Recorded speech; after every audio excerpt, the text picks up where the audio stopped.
तो मैंने अगला क्वेश्चन आपको दे दिया n बराबर 720। कृपया करके आप ध्यान देना, जो चीजें आपके सामने निकल कर आ रही हैं, आपको क्या क्या निकालना है। आपको निकालना है टोटल नंबर ऑफ फैक्टर, एक एक चीज ध्यान रखना है ना, टोटल नंबर ऑफ फैक्टर आपको निकालना है। दूसरी चीज आपको निकालनी है प्राइम फैक्टर, ध्यान रखना, दूसरी चीज आपको निकालनी है prime factor, number of prime factor.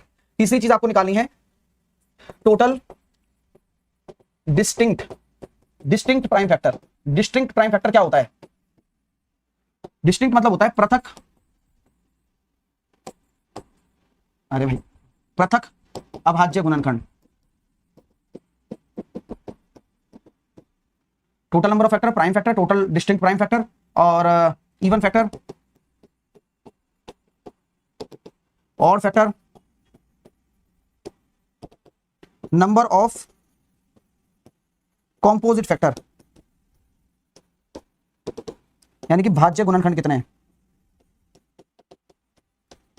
और सब हम पॉजिटिव फैक्टर्स की बात कर रहे हैं, एक एक करके निकालिएगा दोस्तों। तो भाई साहब कैसे करेंगे? सबसे पहले आपको इसका प्राइम फैक्टराइजेशन करना है। तो 720 के अगर आप टुकड़े करते हैं तो कैसे होगा टुकड़े? देखिए, 2 का भाग देंगे 360, फिर 2 का भाग देंगे 180, फिर 2 का भाग देंगे 90, फिर 2 का भाग देंगे 45, फिर 3 का भाग देंगे 15, फिर 3 का भाग देंगे 5, फिर 5 का भाग देंगे 1। तो आप ये कह सकते हैं ये कितना निकल कर आ रहा है? 2 की पावर 4, 3 का स्क्वायर और 5 की पावर 1। 2 की पावर 4, 3 का स्क्वायर और 5 की पावर 1, ये आपके क्या है? Prime factor. सबसे पहले प्राइम फैक्टराइजेशन कर दिया। टोटल नंबर ऑफ फैक्टर निकालने के लिए आपको काम करना होता है, एक एक पावर को जोड़कर गुणा करना होता है। 5, 3 और 2, यानी कि कुल मिलाकर 30 आपके फैक्टर हो गए। किसी को अगर कोई दिक्कत है तो यहां तक बताते जाइए, होनी नहीं चाहिए दिक्कत, आराम से आप देखिएगा। 30 आपके हो गए total number of factor. Possibility अगर बनाते हो तो अच्छी बात है, क्योंकि वो काम आएगी आपको। मैं इसलिए आपको सिखाता हूं कि अगर आप 2 की पावर 4 को देख रहे हो तो 2 की पावर 1, 2 की पावर 2, 2 की पावर 3 और 2 की पावर 4 ले सकते हो। अगर आप 3 की पावर 2 को ले रहे हो, 0, 1 और 2 को ले सकते हो। 5 की पावर 0 और 5 की पावर 1 को ले सकते हो। ये हमने क्या कर दिया, इसके कॉम्बिनेशंस बना दिए। तो आपको पता लग गया कि यहाँ 5, यहाँ 3 और यहाँ 2 क्यों आया। अब मैं बात करता हूं प्राइम फैक्टर की। अक्सर आपसे बोला जाता है कि प्राइम फैक्टर क्या होगा?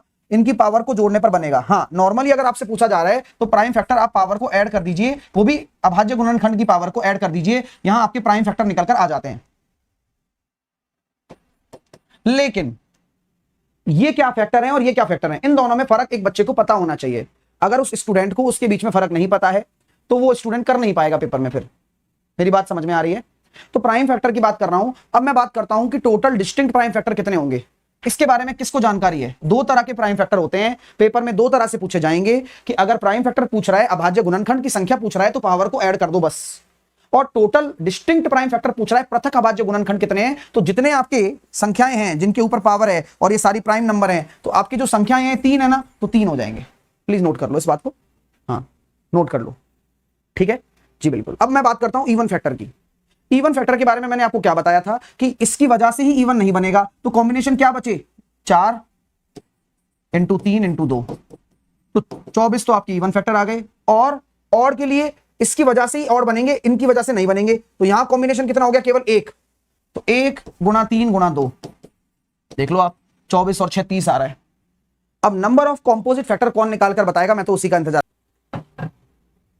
देखिए, टोटल नंबर ऑफ फैक्टर में से आप प्राइम फैक्टर घटाओगे, कौन से वाले घटाओगे भाई? कॉम्पोजिट अगर भाज्य गुणनखंड निकालने हैं तो टोटल नंबर ऑफ फैक्टर 30 में से आप प्राइम फैक्टर घटाओगे, ये वाले घटाओगे या डिस्टिंक्ट वाले घटाओगे?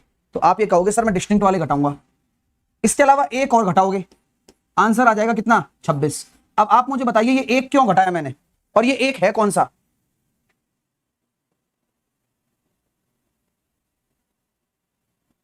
सर इवन और क्लियर नहीं हुआ। मैंने तो क्लियर कर दिया है, आप अपने दिमाग से क्लियर करिए। जो मैं चीज समझा रहा हूं वही मैंने 3 बार समझाई है कल से, वही समझा रहा हूं, सेम चीज बहुत क्लियर तरीके से। अब ये जो एक मैंने माइनस किया है वो कौन है? वो खुद एक है। एक भी तो एक फैक्टर होता है।